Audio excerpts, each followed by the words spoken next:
Axxelate Answers. Part 3. Relationships with your colleagues. So hi Andy, let's have another quick conversation about working from home. So the first thing, of course, is that interaction with colleagues and customers is very different when you're working from home. A lot of us are used to working with distributed teams, but of course it's different now because everybody's working from their own individual location. So we need to make allowances and adapt to remain effective. So what's your thoughts? Yeah, I think when we're used to working in the same physical location, one of the things that suddenly disappears are those corridor conversations and the check-ins we have with our colleagues. And there are times when we often pick up on key bits of information that can be missed out of formal meetings. And they're really important sometimes in making decisions. We also miss out on those check-ins with our colleagues where we discover how they're feeling, when they're not comfortable with what's happening, or maybe they're not engaged, and we're able to step aside and actually find out why and help them. And these are things that we need to compensate for when we're working remotely, very consciously, I think.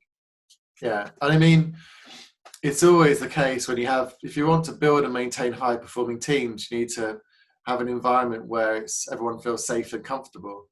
Now, the challenge is, of course, that in the digital environment, we can't really readily see everyone's emotions. I mean, it's quite easy for people to actually fake and put on a brave face in a weekly webinar.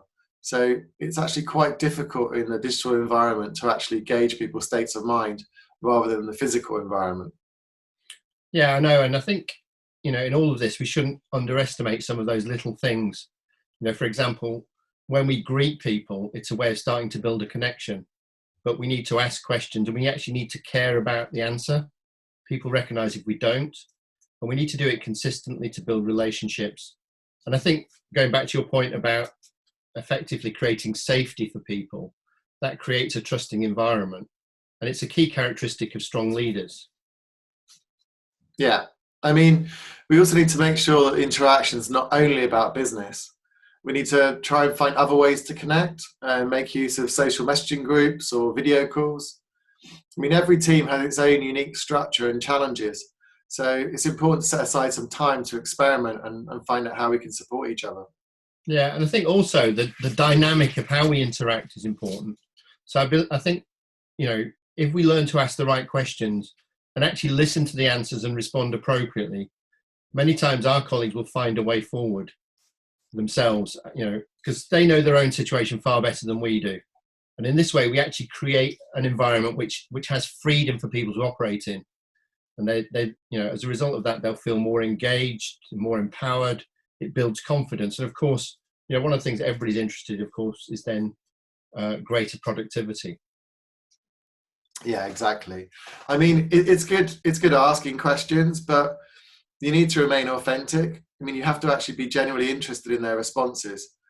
You have to show that you care.